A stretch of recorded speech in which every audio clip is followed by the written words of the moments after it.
Hello and welcome. Welcome from me, Michael Scott in Oxford in the UK, and from my joint convener, Stanford J. Ungar in Washington, DC, to this, the 15th jointly promoted event between the Future of the Humanities Project and the Free Speech Project. The latter is sponsored by Georgetown University and the former by Georgetown's Humanities Initiative in association with the Las Casas Institute for Human Dignity, Blackfriars Hall, Oxford, and by Campion Hall, Oxford. Together, the two projects consider issues concerning human dignity, rights, cultures, histories, traditions in a wide spectrum of educational activity, policy, expression, and aspiration. In a moment, I'll hand over to Sandy, who is director of the Free Speech Project. He will introduce today's distinguished panel. And what a panel they are. We've already had great discussions and laughter with them. And he will also then moderate the ensuing discussion before I return to chair the question and answer session. From the start, you can type your questions to the panel by using the Q&A button at the bottom of your screen. Please use the Q&A button and not the chat button. These will come to me during the session, and I will try to put them to the panel for them to consider. We urge you, please, to ask questions. To do so, start doing so as soon as possible, so we don't get a backlog at the end there. And I will try to put as many as possible to the panel. So I'm looking forward to the discussion. So over to you, Sandy. Thank you, Mike, for getting us started. I might also mention to our closed captioners, AI Media, that we are hoping that we will all be able to see the live transcription during this program. It's an experiment today for us. We've had some people who have difficulty listening to the live broadcast sometimes. We are delighted to be talking. We have a very broad definition of free speech in the Free Speech Project, and one of the approaches today is we want to talk about the free speech of older adults, the elder members of various societies. We have a very qualified and wonderful panel, as Mike mentioned. Mario Kreft from the UK, who runs the Pendine Park series of residences for older adults. Lisa Ryerson, who is president of the AARP Foundation in Washington, DC. That's the American Association of Retired Persons. And it is a very influential lobby and organization that stands for the rights of older citizens. Yanan Zhang from Oxford, who is a researcher on issues of aging. And I don't want it all to leave out Elaine Soloway from Chicago, an activist for older adults and somebody who recently wrote a very provocative column in the Washington Post that attracted a lot of attention about attitudes toward older members of our societies. Lisa, I'd like to start with you with a very broad question, not just about the United States or even the UK, but how do we feel, how do we know democratic societies are doing with their ever-aging populations? And we all know that certainly in Western democratic societies, the population is aging very, very steadily. And are the free speech rights, to put it directly, of older adults being recognized? Are they being heard? How are societies handling them? And are there one or two that stand out for doing the very best job? Yeah, thank you, Sandy. What a treat to be with you and Elaine and Yanan and Mario and Mike today for this very, very important conversation. You know, it is, as Sandy just put forward, globally, we're aging rapidly, and that is a good thing, but it is often viewed as negative across all cultures. And I would say that given the predominance of adults, when you think of adults 50 and older in all societies, globally, you don't see a proportionate mix, in my view, of the voices of older adults in decision makings about participation or structures. So I would say we have a ways to go, Sandy, to get right to the heart of your question. Because we all benefit, right? When there is intergenerational participation or the ability to be resilient and thrive across a lifespan and continue to contribute to one's talents and resources. And we'll depend upon older adults more as we go forward. I'm interested to hear from Mario. I think that the United States, of course, is making a lot of progress at AARP Foundation. We fight for those rights in the courts and by virtue of the programs that we structure, and we're fighting against senior poverty, the most vulnerable older adults. Mario, I want to hear about your work in the UK and in Wales in particular, where there's been such a forceful push to be sure that older adults don't live in loneliness and are included. I think, Sandy, it'd be interesting to talk about what's happening in places like Japan that really faced global aging earlier and has generated some very interesting innovations to be sure that older adults are not just cared for, but are included as they age. So I'll end there. Much to speak about. But older adults, I'll end here. Well, since Lisa has called upon you already, Mario, let's ask you to respond. Yeah, I'm straight in there. So, right, okay. Well, I think the issue, for us has been very interesting since devolution. You know, obviously, I live and I work in Wales. It's only a small country of 3 million people, and of course, it's a very significant part of the UK. It probably punches well above its weight in the UK. Obviously, our neighbour England, 58 million and 6 million Scots. So you know, there's quite a lot going on. But I think what was really interesting, and it might, you know, talking about that voice of older people, when we got devolution in Wales, so we got the ability for the first time in some 500 years to actually control much more about what we were doing in Wales as opposed to in London.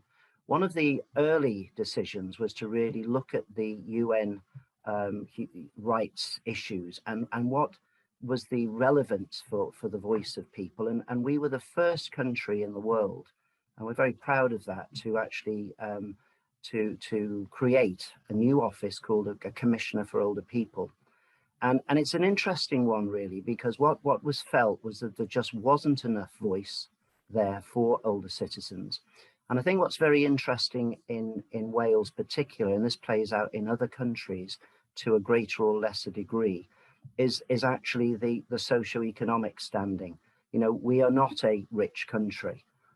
It is, as you will all know, you might have some Welsh slate on your roofs, you know, the coal mines, the iron foundries. It's very much a traditional kind of industrial revolution economy. And it went through great difficulty. So you've got a lot of older people in the country who are not that wealthy. So what the government has tried to do with a good degree of success is to give people, without necessarily the financial clout, that ability to participate much more. So it's very much a part of all of the consultations of government, looking right across the generations, but particularly focusing on older people. And I think one final point I would make in this opening would be that fed in very well to the regulatory issues that we then found ourselves faced with. We've had a number of regulatory transformations over the last 30 years in social care. And most recently, over the last 5 or 6 years, we've brought about some very transformational change in social care, in its regulation, its accountability, and particularly about registering its social care workforce, putting it very much on a par with health professionals and nurses. So I think that has come as a direct result from that issue of voice and the participation and the benefits that voice gives in a society. Elaine, Lisa has painted a fairly attractive picture of the treatment of older adults in the United States. And you have on occasion raised some question about the way elderly citizens are treated. And I wonder if you would like to share some of that with us at this point. I would, but I'm really interested in what Mario's work is, because I'm really interested in housing. As I'm 83, I'm touching concrete here, that, and I'm in good health, and I live in a high-rise apartment, but I'm concerned about the time when I'm frailer or have less money. And the thing, Mario, that I'd like to talk about is intergenerational. I mean, I really admire what you're doing with the care homes, but I'm wondering why we have to be segregated. I mean, I have friends who are in senior housing. I respect their decisions. Some of them are frail, but I am so against all the segregation of housing for seniors. And Mario, do you have any plans in your care homes to make it more intergenerational? I'd like to see children and along with the wheelchairs, buggies. And I'd like to see, I just want to see young people. I live with millennials. I want to continue living with millennials. I don't know how they feel about living with me, but that's my desire. So I'd love you to speak to that. And I'm sorry, Sanford, if I'm changing. No, that's quite all right. Before we return to Mario, I would like to go to Yanan for a moment and ask her how common, let's stick with the issue of housing for the moment and ask her how common it is in Western societies, or for that matter, anywhere else in the world, for older adults to be living not separately, but in full integration with younger members of the society. Thank you so much. So in Western culture, I think because of the aging population and the globalization, now more and more older adults live in by themselves. I don't know the number of it, but a very interesting innovation in Copenhagen. They built the intergenerational community. So they built the communities, engage all generations. They build the healthcare, the nursing home, the primary school in the community, and increase the interaction between the generations, which mean to improve the mental health of the older adults and exchange the experience between the generations. I think that's actually works very well. So now a lot of countries trying to copy this type of the community. And currently there is one in progress in the north of Oxford, and our institute will going to collect the evidence to evaluate the well-being of the old adults living in this institute.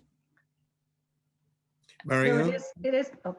Oh, go ahead, Lisa. Sorry, just jumping in, and Mario too, but Elaine's really getting at the heart of the issue around how we think about livability in communities across our nation, and certainly Mario can speak about it from Wales, but globally, and how we have to change our frame to really look at community health and well-being as including all residents or citizens of all ages. I know in the United States, there are challenges. We've had mounted a number of litigation cases, especially for low-income older adults, because we're fighting poverty. For example, where someone might be in a long-term services or support setting because they might need to for rehab or something, but then they're left there and their voices aren't heard, and they want to move back into community where they have the most connections socially and to resources and support. So we have to flip that culturally. But as it relates to affordability and healthcare crises, I think now is the time where we're seeing some movement. I'd be curious for others to jump in, because we want individuals to have access to affordable quality care and to be independent in however they define independence across their lifespan. If I can Mario. if I can come back in there, I mean, Elaine gets to the heart of it really with the issue of housing. And I should just say, I could have mentioned it earlier, but in Wales, unfortunately, we do have some of the worst housing actually in Europe, and it's nothing to be proud of. It is historical. It is part of what I was alluding to earlier, the whole economic fabric of the country. But I couldn't agree more with Elaine that we've got to find a much better way for people to actually integrate and for communities to be shaped in a different way. And I would just say one thing about the services that we provide. Really, they're services predominantly for people who are older, people with disabilities, but they're not there because of their age. They're always there because of their health. And I think this has been one of it's one of the misnomers, really. You know, that nobody in any of my settings has turned up because they've got to a certain age. In fact, we recently lost a wonderful woman with one of the most richest of life stories you could imagine, because she's lived through both pandemics. She was about 102, 103, and she first came to us when she was 101 and a half. So you can see this is not about age, but it is about the adaptability of housing. And I think what we've got to ensure in our societies as they move forward is that we can get the age range in communities. And I think Scandinavia has done quite well on this. We've looked at studies in Scandinavia. It's a different culture. It's a whole, you know, they're nothing like the British. I mean, they're even outside of a lot of what you might call Mediterranean or Germany Europe, French Europe. But there is real evidence that bringing the generations together improves everybody. And that I was brought up my grandparents, and I think that richness of age and experience for younger people is also very important for them, as it is indeed for older people. So I don't know if that helps. You know, it's a real revolution, isn't it? Elaine, you should jump in how we design housing. I'm struck by something you said about wheelchairs and buggies, meaning that policies and housing design and builders, everything like a curb cut that is terrific if you have mobility impairment and terrific if you're pushing a buggy. But it's comprehensive change. It's But yeah, equally necessary.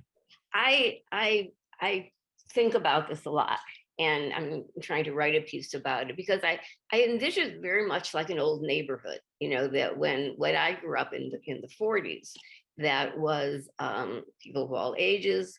The shops were nearby, your relatives were nearby, and now we're so segregated, not only by age but by income and by race in cities like Chicago. And my dream is to, well, actually, I thought, why can't we just retrofit high-rise apartment buildings? And my vision is that we give nurses a free apartment, and so they can live in a fancy high-rise, but they can give service for instead of paying the rent. And that we have many fancy high rises. They have kitchens already, so we can prepare meals for people who are no longer are cooking by themselves. I mean, we have the buildings already. We just have to make a commitment to intergenerational, inter-income. We shouldn't be segregated by income either. I mean, that's not helpful to anyone. So, you know, I'm going off topic here, but in the 70s, my family lived in a neighborhood called South Commons, which was designed on 30 acres where people of different ages, incomes, races, and housing styles lived together. So my children grew up in that kind of environment. And I think I've been trying to recreate it the rest of my life. And it really changed who we are today and who my children are. And I'm wondering, I think they were kind of called new towns at one point, but I think, you know, it's always a real estate developer has to make money, right? But this is where my theory is. And Sanford, I didn't answer your part originally, because I think you were going for the curmudgeon Elaine who wrote that article for the Washington Post. And that's the part. I'm not really a curmudgeon, but because I think sometimes that the worst enemies of old people are old people themselves, because people who refuse to tell their age are not giving the world a picture of what old age looks like. Because I told you earlier, I'm 83, and people don't know that 83-year-old people walk and talk and do all kinds of things. So I think it's very vital that we tell our age. And now I will pass the microphone. So Well, Elaine's hit on something, right, about telling our age when Mario was talking about the UN and SDG goals and even getting age as a marker of identity when we're thinking about building equity and the intersectionality of identity. Right. Yeah. In fact, on one of the flyers, this is a little thing that was quite funny. One of the flyers that Georgetown put out, it identified me as a vintage activist. Now, I think that they were trying to be nice about it, but nobody else had an adjective in front of their name except me. And so I was wondering, I think vintage, you meant well, but I don't need an adjective to describe me as a writer or whatever. So, Well, that's a fair critique. I think what we at Georgetown are trying to do as we put together the promotion of these programs is get as many people as possible from around the world and try to qualify people for a variety of reasons in what they're doing. I'd like to go back to Yanan for a moment to ask whether there are some places. I think this notion of housing as central part of the issue. I'm familiar with lots of places that are dealing with income housing, with putting lower income housing, affordable housing in neighborhoods that have mostly wealthier people. I'm very familiar with the long, not always very successful efforts in the United States in particular to integrate housing racially. But I haven't heard about very many efforts to integrate housing intergenerationally in the United States or in other countries. And Yanan, I wonder if you have any data on that you might help us know about. You're muted, Yanan. Sorry, regarding the data, I'm so sorry, I don't have so many data, but I may answer this question from a cultural loan. So I think in most of underdeveloped country or developing country, there is a lack of the comprehensive social care systems. There is no healthy care system for free. There is no social care system at all. So in this type of the countries, the family are the ones who support the older adults. So I think the intergenerational families may be more common in the countries like this. So in the developed country like the UK and the US, and the countries provide very good health care services for the older adults, and in some areas they even have the mean tested social care system. So it's very much improve the independence of the older adults. So I think in those societies, maybe the housing issues as more concern.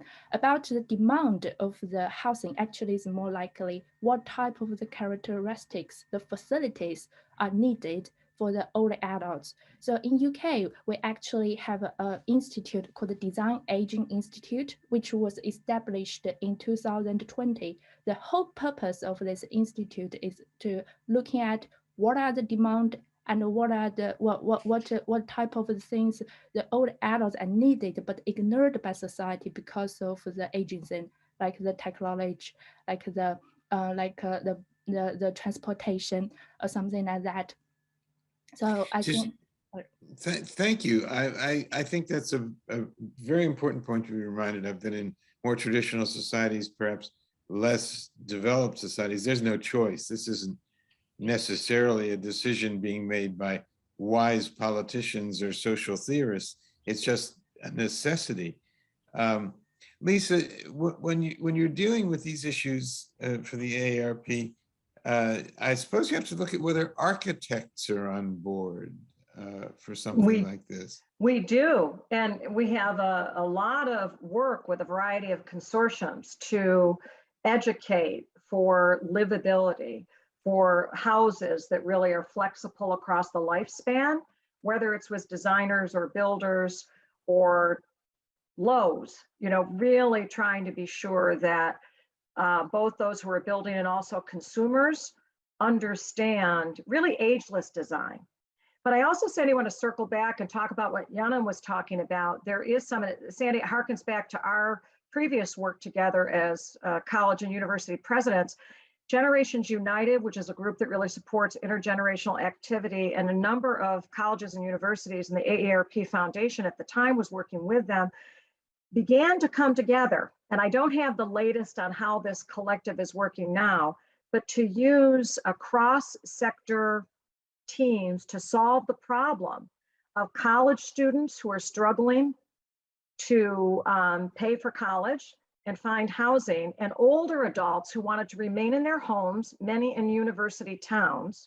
And what they had was space, and maybe they needed companionship. And what many college students needed was affordable housing. So I don't know where we're at in terms of the numbers, but the idea which Generation United started, I thought it was just terrific, was to be able to partner and match older adults who had space with younger people who needed help, more affordable housing for college. I think that's the kind of community activism and action that will help us get to more livable intergenerational communities. Mario, during the pandemic, there were many countries and some, especially some regions of the vast United States, where the percentage of the victims, I'm saying victims, maybe that's not the exact word, but for the of COVID-19, that the rate, the mortality rate was much higher among older adults.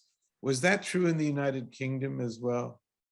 I think it was to a degree, but I think part of that was to do with the fact that, you know, you've got in hospitals and care homes very vulnerable people with this, you know, this virus that we found out is now, is very much an asymptomatic. It's being transmitted without people feeling unwell, so they don't even know that they're transmitting the disease. But I think what we've found is that there's now a real understanding that design is very important in this type of situation. And really, to be perfectly candid, the sector, you know, even hospitals were not geared up, you know, in terms of ventilation systems and so forth. It really, you know, and of course in the winter, as you would imagine, I mean, you know, it gets quite cold over here and miserable. And of course, that is when the virus is likely to spread. So it certainly has been disproportionate, but it's been different in different waves. And what we've found more recently is it's actually affecting a lot of the younger people who are not vaccinated, which is a very interesting thing, because we've spent so long trying to get that message out about vaccinating the vulnerable and older people. And what we're seeing now, and I think in other parts of Europe today, places like Poland, it's astonishing how many young people are unwell because they haven't been vaccinated. Is that a messaging issue? It's interesting to me that this question, which I know AARP is quite concerned with, about the whole marketing issues, about pharmaceutical products and things like that. It seems that maybe the population is too segmented in the marketing, and so that whilst promoting vaccination among the elderly, somehow it became identified with the elderly and it neglected the younger people. We certainly started from the wrong premise. And I remember right at the beginning of the pandemic, a consultant in Italy, in Bergamo in Italy, where they'd had very calamitous early experience of the pandemic. And he was saying, this is not just about older people.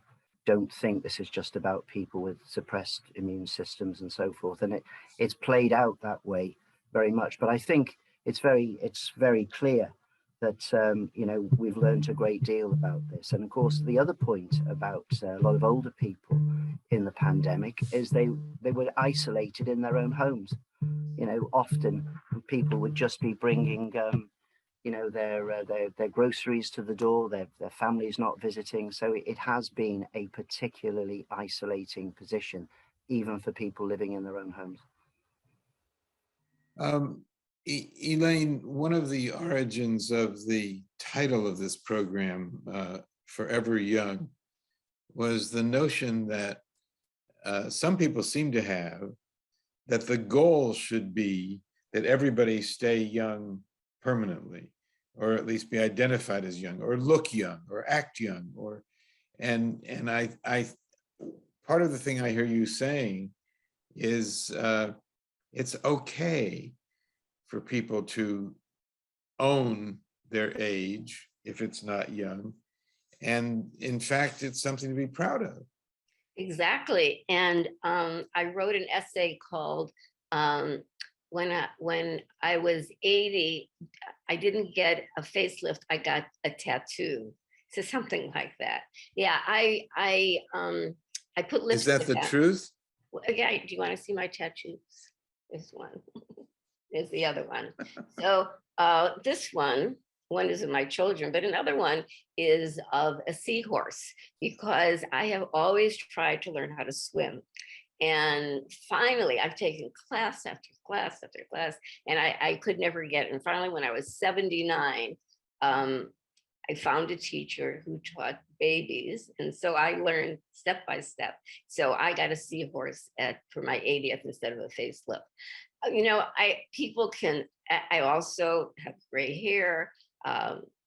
Yesterday, I just noticed that I have these lines over here. They, you know, like a dummy, like the mannequins. So there's all sorts of things that do happen to us. I happen to think that I prefer not to go cosmetic surgery. I prefer not to dye my hair. But anyone who wants to do that, that's fine with me. But I just, you know, I won't tell anyone how to be comfortable with themselves. But I did take a second look at Forever Young in the title. And I think that's awful. I mean, who would want to be forever young? I have found such joys in aging. And I think one of the things that we have to do as older people is to count our blessings. If we are still alive, if we wake up in the morning and we're all in one piece and we walk to the bathroom and our dog is all in one piece, and when I turn on my phone and there's no messages from my children to worry about, that is a blessed day. And I think if older people, instead of fetching, and I think many of you don't have to be, do understand that word fetching, if we could just honor our blessings. So I think that's one of the things. I have no desire to be young. I've gone through that. I've gone through all of that. I'm in my eighth decade. I mean, who wants to do? But I think the thing is that you have to keep engaged, and you have to have agency, I think, to be able to just do things. And fortunately, myself and my children, we have agencies. If we have an idea, we just do it. I run two book groups, two Zoom books. One is all Black authors, because I want to recognize unrecognized Black history. And I just started one for Jewish women writers, because God told me that he was disappointed I wasn't doing anything more. And all I did was put it on, Facebook.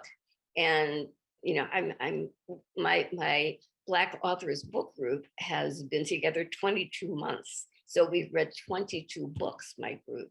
And now as soon as I announced the Jewish women writers, I think we've got 30 people already signed up. So it's agency that we need, the ability to have an idea and move on it. Now, I have to say that one thing that would help people my age is to be technology adapt. Now, I love technology, even though I'm a writer. I think a lot of older people are very resistant to technology, just as they are resistant to calling people they or them. And I think people, I'm getting off subject, but I think people my age have to get with the program. That I had to jump in, Elaine, if I Yeah. can. May I jump in? You've Yes, tossed of so course, many, Lisa. you've Yes. tossed so many great things out there. I think one thing that Elaine is reminding us about, and Mario, you spoke about this, Yanan did too, which is that, again, age is part of someone's identity, and we want to look at identity in a fulsome way, and we do other people. And age discrimination is alive and well. So I would just put out there for us, when I think about the work I do every day, fighting on behalf of the 37 million people in the United States who are 50 older and already live in poverty or are one step away, imagine the layering on of issues of equity. So to be old, to be woman, to be an older woman who's a person of color, to be an older person who identifies as LGBTQIA. So we have to address these issues of equity in community that Right. are, yes, related to age and also related to other identities as well. But as it relates to technology, ARP is really active in this space and have the research. Older adults are agile, facile users of technology, but oftentimes the marketing around technology, older Exactly. people do not see themselves. Right. You know, Mhm. so when we don't see ourselves, I mean, I'm 62, you don't do, older adults need to see themselves in the messaging. They need to be recognized as technologically savvy. They're sick of the stigma Mhm. that we don't know how to use technology. And at Exactly. the same time, we need to provide more training Right. on the tools that we all need to use to remain connected. But Right. Mhm. gosh, there's so much to talk about in this rich subject about where we live, how we live, and who we are as we age. And I want to just throw out there another topic, which is thriving, whether you're forever young or newly vulnerable.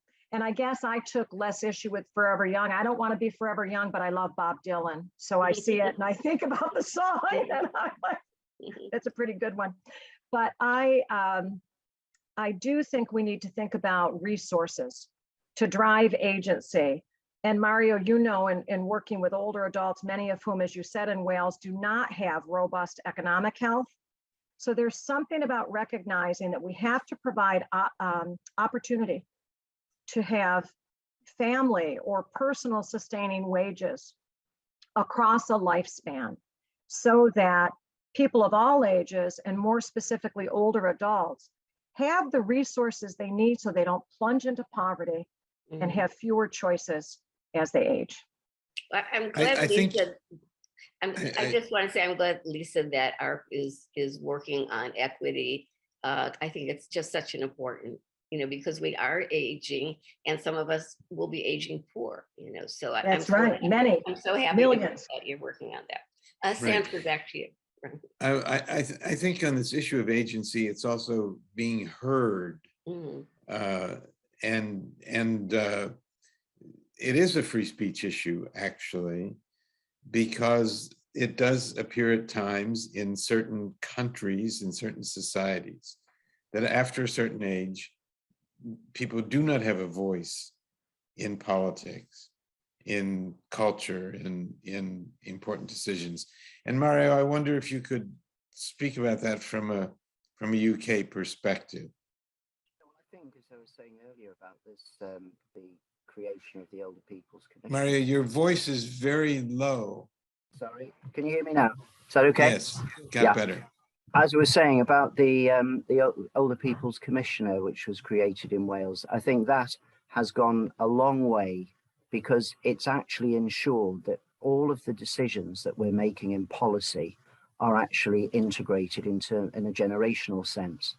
The real issue, I think, now is about that other unspoken group of people, which is, of course, the workforce, particularly those working in social care.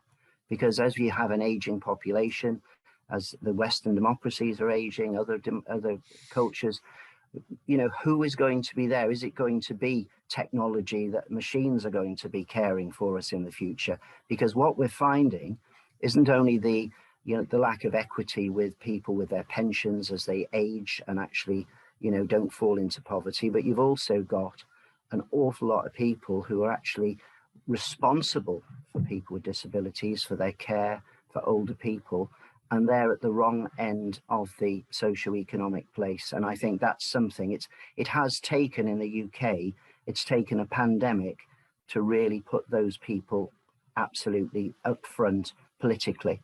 And I think that is something that people are recognizing, and increasingly older people are actually pointing to the fact that they want to be cared for in a different way.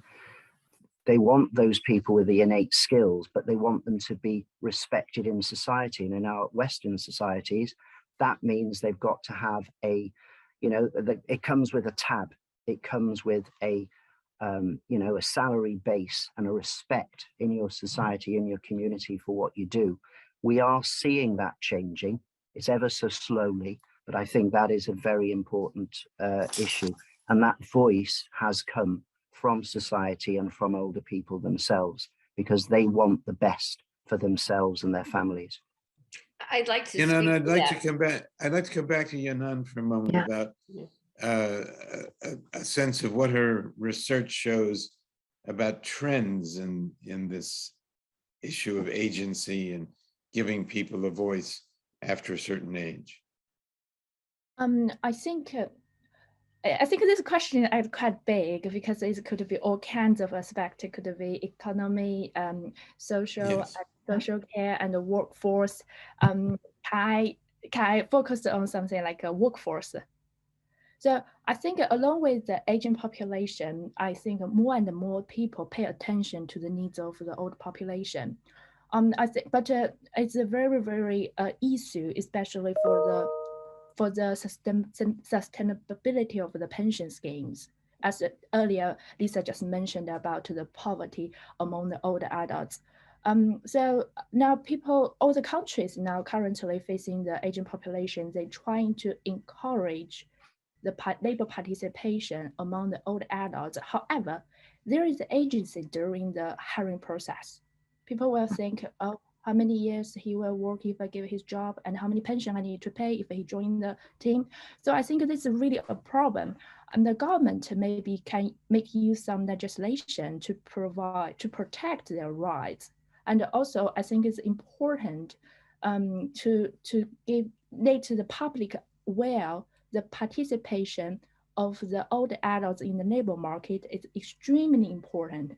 First, it will reduce the pension deficit and also keep them economically active, will improve their financial ability and improve their mental well-being, which will reduce their future demand for social care and social benefits, which in turn reduce the burden which people think the aging population bring to the society. So I think it's really important to make the public to awareness the benefits of the participants of the old adults in the labor market, which is overly looked because I always think people generally think the working capacity reduced with age. It's not true.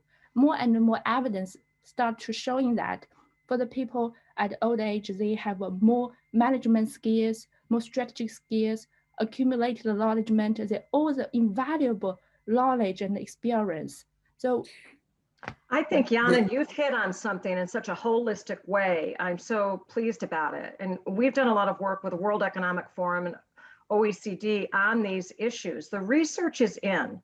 Multi-generational workforces are good for people of all ages in terms of their social connection, their ability to have mentorship up and down, real mutual meaning at work.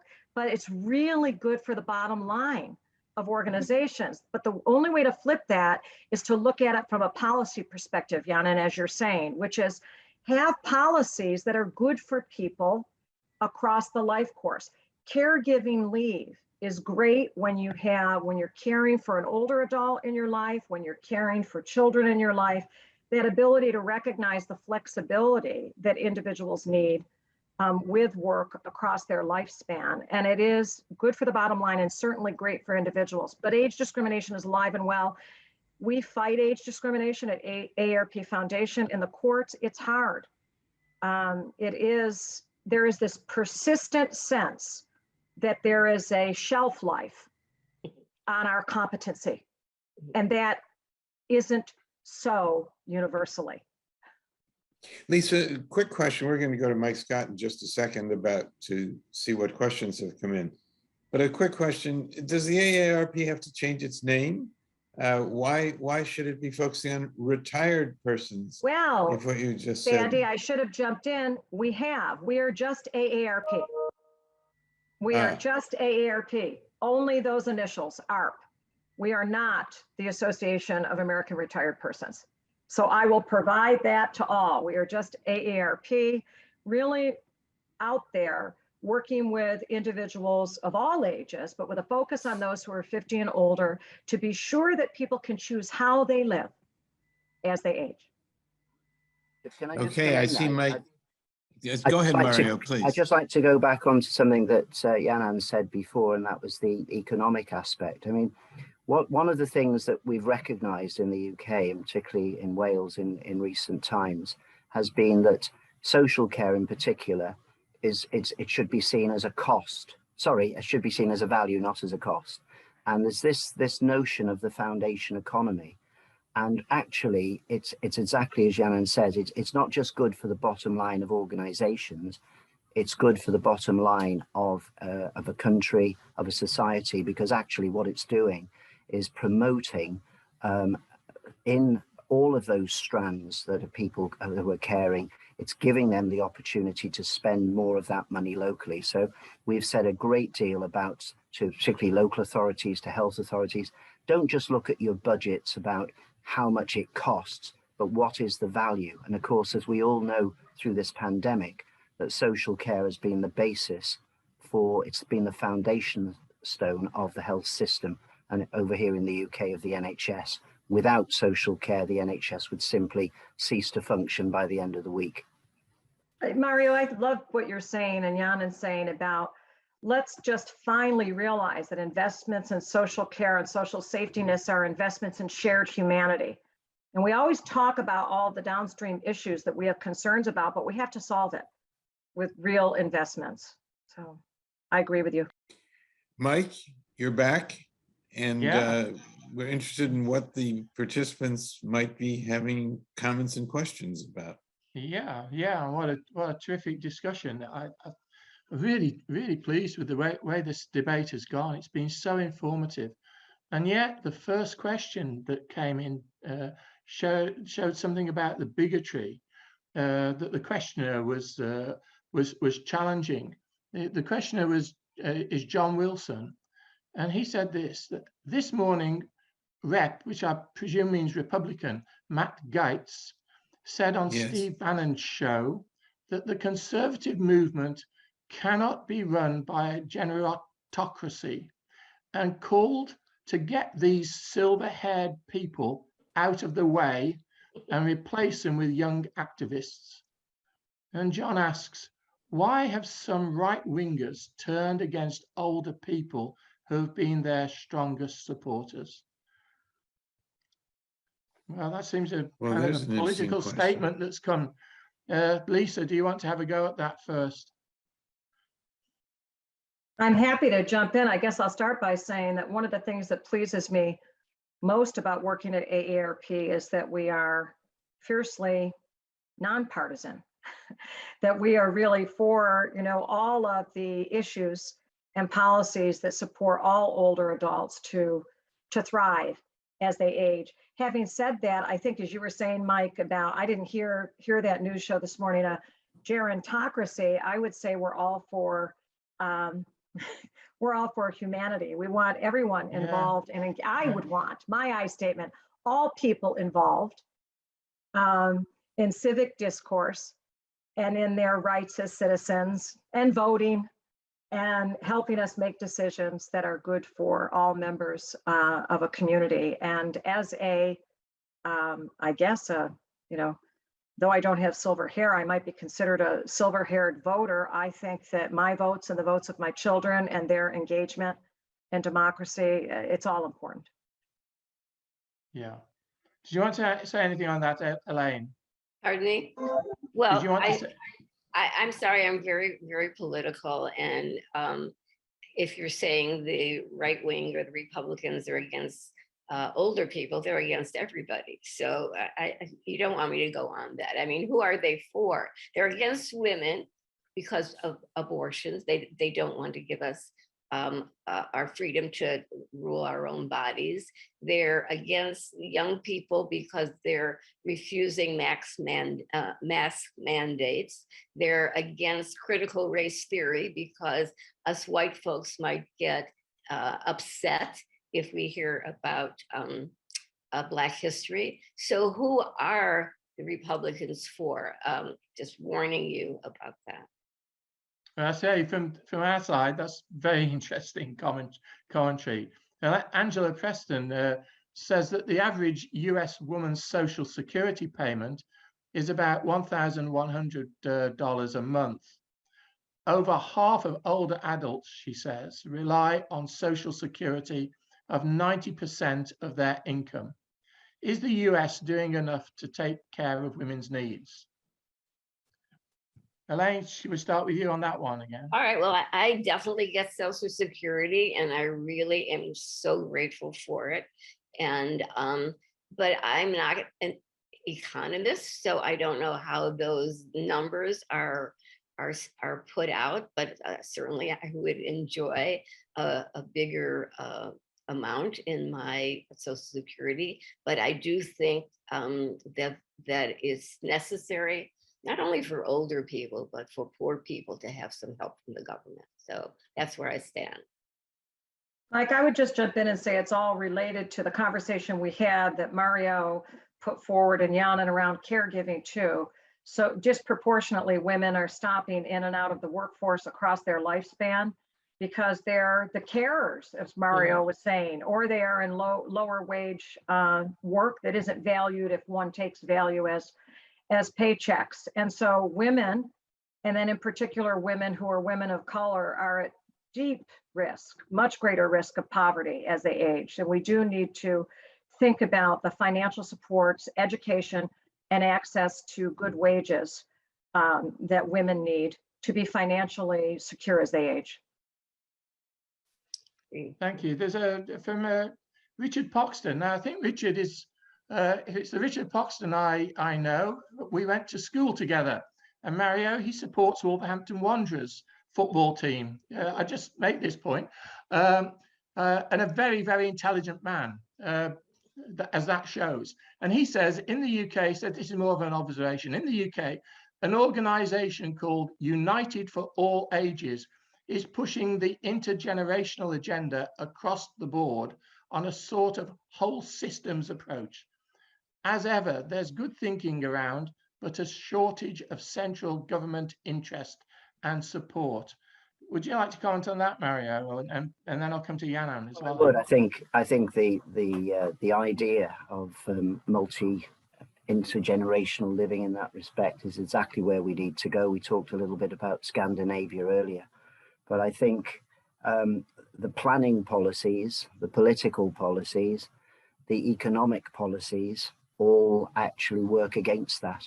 You know, we're still in the UK, we're building houses that are not really taking into account global warming, that are not really taking into account disability.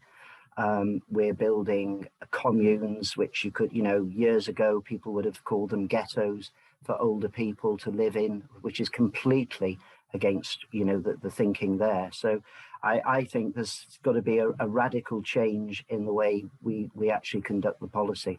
And it'll start small, but I think when people actually want something different, that's when it'll start to change. Yanan. Yes, I'm here. I think the intergenerational community, this idea, I think originally what they want to do is to increase the intergenerational solidarity across the countries. Now the aging population is everywhere. So as people said, we always have a different opinion with different generations, like people like me and my grandma maybe have different opinions about the society. What are the best for the societies? I think those type of different opinions may cause some issues in the future. And it's very important to increase these interactions across the generations. I do not have so many understanding about the economic effects behind it. But currently, as I mentioned earlier, the Oxford is building an intergenerational community in the north of Oxford. So our institute will doing an analysis of focus on it. Maybe at that time I can have more data and conclusion about what will be the economic impact. But from a social aspect, I think that's a very important, the good innovation under the population agent. Can I say just on that, Yanan? I live in the north of Oxford, and I do a yearly survey from I think from your institution to see how things are going. You're obviously monitoring these things, and you reminded me I've forgotten to fill it in. I must do that. You probably then say that's my forgetfulness of old age. I don't know. But, okay, I discuss further about it after the discussion. Okay. Karen Kugel says, how much impact do you feel the current culture alienates older folks because of the IT industry? We've talked about this a little bit, but she says the average age of many high-tech companies is 33. There is a thought that older people can't learn or work in a modern digital-oriented environment. I don't know if you, I think we have talked about that. And any other comments about that do you want to make?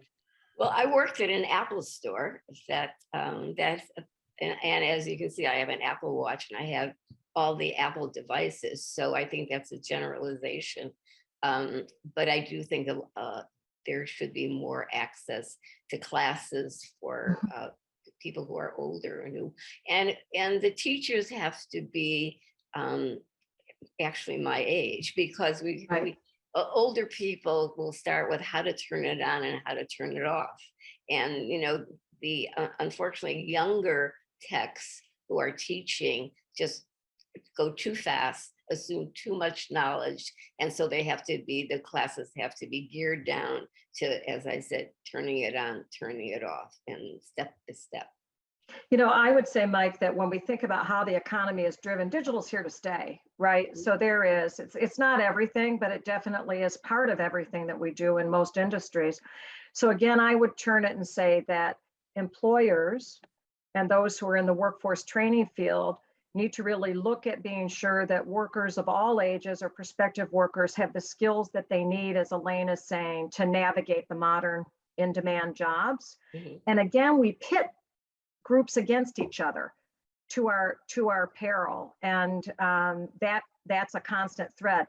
Because when you think about this conversation about the tech divide, it's real for people of all ages based on income. Mm-hmm. Think about all of the issues for digital divide across the world, certainly in the United States, when schools went remote and families didn't have access to reliable broadband or maybe one computer to share. So we need to pay attention to it. Luckily at ARP, we have Older Adults Technology Services, or OATS, whose sole focus through their Senior Planet program and others is, Elaine, what you're saying, being sure that as people age, they have access to training. It will be fascinating though, won't it, as the 30-somethings now that you're talking about, in 20 or 30 years, how actually things will have changed in a generation, because they'll see it in a different way, won't they? I agree with you, Mario. It'll be who's current in VR as opposed to a digital native in other tools. Yeah.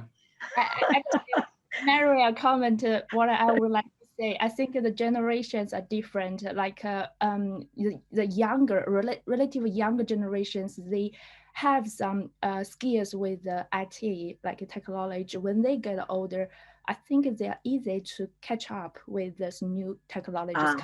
The ones never used a computer before.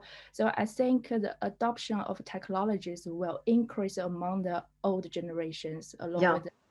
And also I think it's very important because as people said, the physical capacity may reduce with the age, but the adoption of machine and the technologies can compensate the loss of productivities. So I think it's very important to, as Lisa said, provide training to the old adults to catch up with the technology, and also one way to keep the economic growth. Yeah, and to build confidence. I cannot overstate this, that because there are the messages in society that to be old means you can't use technology, that you're never going to pick up, people absorb that stigma and those messages. So our educational and training programs have to really look at coaching models, I think, and confidence building models as well. I think marketing is, I think we talked about marketing before, that we have to market to older people, to tell them the advantages of being able to shop online. I get all of my groceries online. I just realized I haven't written a check in a decade. And so there's so many advantages to be able to use technology that's what we have to show in our commercials, that those are advantages for people our age. And globally, by the end of the decade, around the world, spending among the 60+ consumer spending will top $15 trillion. So for any organization, pay attention to that market. Right. Exactly. Angela Preston comes in with another question. Angela's always really good at bringing in very pertinent questions. And just slightly off from where we've been talking, but she says that 75% of the 850,000 people that have died of COVID in the United States are 65 or older. Why isn't there greater outrage, she says? And I think probably it's a similar kind of statistic in the UK as well, but you might come on into that at the moment, Mario. Elaine, would you Yeah, like to there's start not with that greater one? outrage because there's many people who think that people are living too long and it's time for us to go and make room. And because we don't have the respect, so there's not great. I was appalled when I saw first the nursing homes, and it just really showed that older people are not as valued as younger people. So if they die off, so what? It's just older people are going to cost us more money. They're not contributing to society. So let's get rid of that population. And if they're going to die in nursing homes, less for us to worry about. It's the perception of older people that. And I don't know who's responsible for that. I don't know. Mike. Yes, go ahead, Sanford. Mike, I might just add one quick point about that, which is that in New York State, one of the reasons that Andrew Cuomo is no longer the governor of New York State, just one, is that he concealed deaths from COVID in nursing homes and facilities where older people were dying. And he obviously, he was a pretty savvy politician, very successful politician. He obviously thought he could get away with hiding that, whereas he might not have been able to do it with some other category. And Right. He's paid a very severe penalty for that, among other things. Yeah, Well, I'm glad you- that became a big issue in the UK as well. And I think Mario might want to talk about that, the impact of COVID on the care homes and what happened at the beginning of the pandemic. Yeah, you're muted. You're muted, Mario. Sorry. I think the messaging was wrong from the start, really. It was only about older people, vulnerable people. I think the media outlets, social media played to that. Even here in the UK, the BBC, they were always putting on the alternative view. We had this all with the vaccination, but you make the point about the beginning of COVID. Well, of course, what people were doing, well, they were trying to get people out of hospitals to make room for the people who were going to be ill. And of course, they were seeding into our nursing homes and residential homes people with the virus. Unknowingly, of course, because there was no testing at that point. So that was really where the first wave became so catastrophic. And you saw the same in other countries.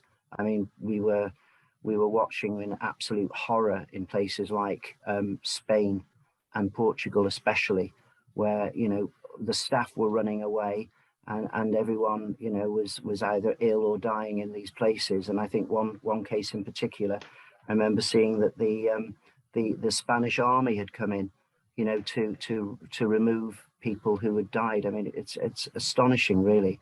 But that messaging, and I think the way the media handled it from the beginning, and then I think people, if you thought, well, if I'm young, if I'm fit, I'll be fine, and I don't need to do anything.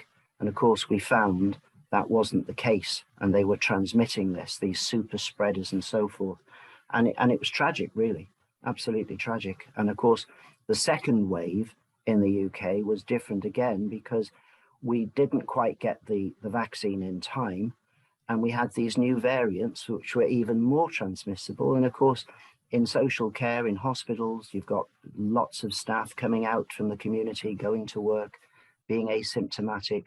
And even with the best PPE and the best practice, it's almost impossible to keep this virus out. And we found that even in, there are very few top hospitals, even world-renowned hospitals in the UK with the finest procedures. It's been very difficult to keep this out. It's shameful, isn't it, Mario, when I hear you talking, and I think you said, Mike, that it was Angela who asked that question. I'm so glad that she did. I mean, where is our collective caring here? It is absolutely shameful that so many older adults, so many people have died, but the disproportionate impact on older adults is definitely related to this topic of the fact that many older adults, or many people, view older adults as invisible, and don't see the loss of that life and the richness of contributions for the older adults in our communities. It's mind-boggling to me. It's shameful. Yeah, I think later on in our series of events, we're going to the next one, actually, we're going to do on viruses. And I think people are going to be talking about the way that the media almost sensationalized HIV when that came out. I know there's somebody from one of the charities going to be talking about that. And a bit later on in the series, we're also going to talk about media. And I think that's to be about the media and their responsibility. You know, it was highly irresponsible, I think. If I can just come in there, I can just come in there, Mike. I mean, you know, it's one of my beefs has been about the BBC in particular, because it's a public sector broadcaster. We all heard about it. It's probably the most famous, or one of them in the whole world.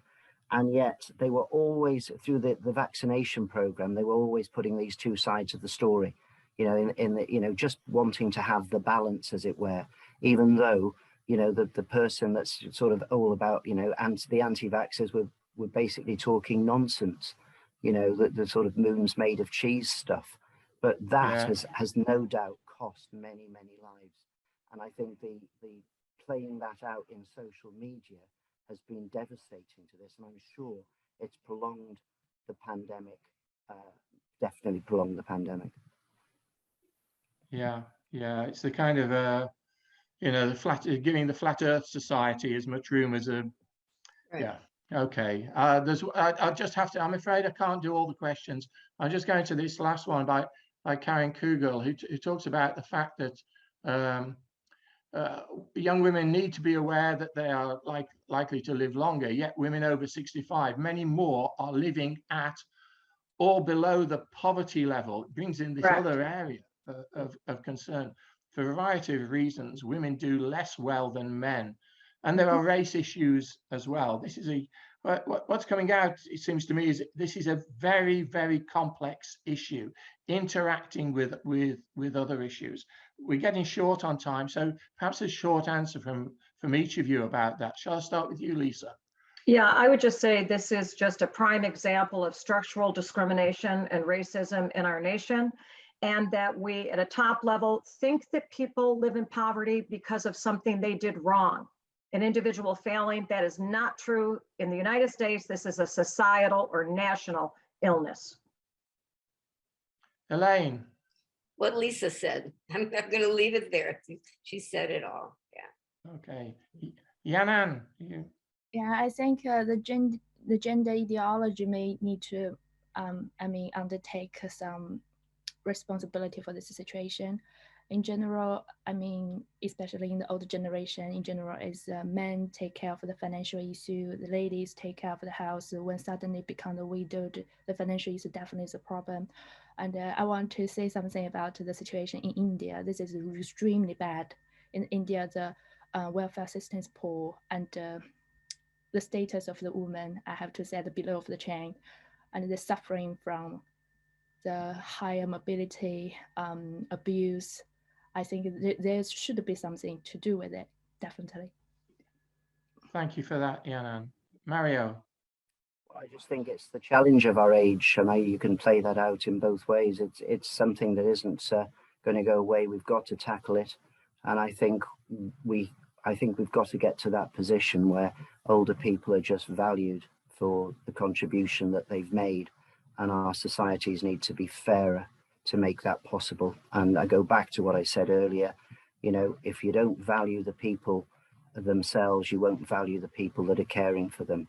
And one of the biggest challenges has to be how we can actually get these numbers of people going into social care, into our health services, to care for those with disabilities and those who are aging. Thank you for that, Mario. I'm going to wind it up in a moment. So, Sandy, do you want to say any last things? You're muted, Sandy.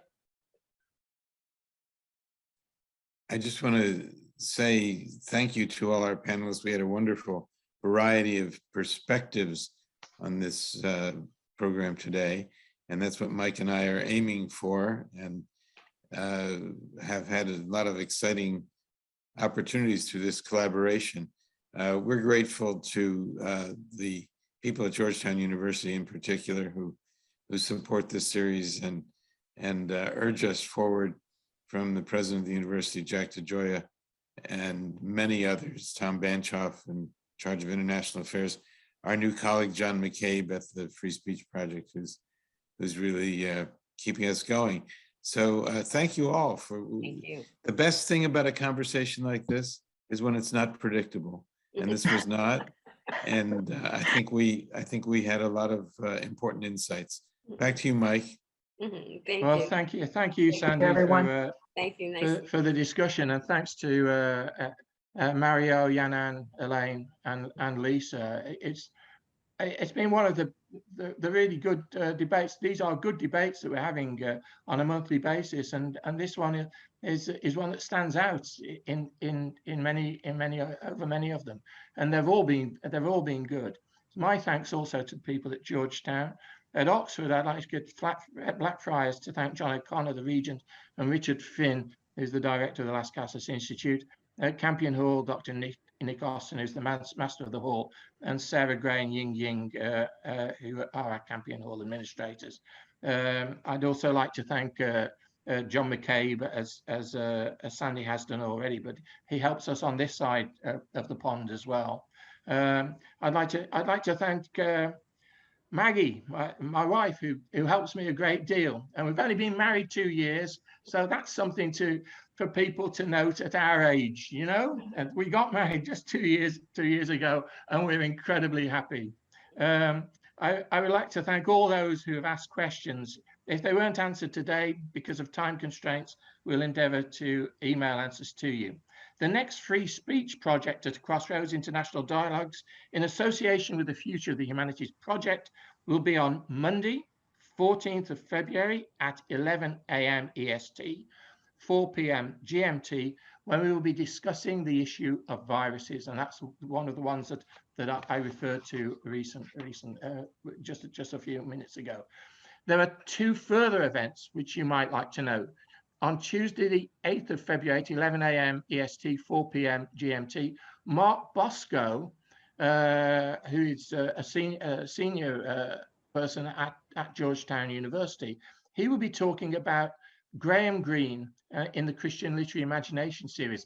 And the interesting thing about this, he's going to talk about Graham Greene and the influence of Graham Greene on the modern Catholic Church. So that'd be a fascinating talk, I think.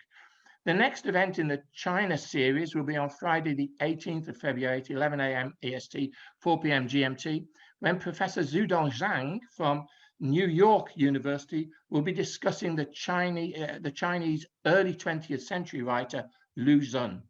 So please join us for those events, all of them coming up soon.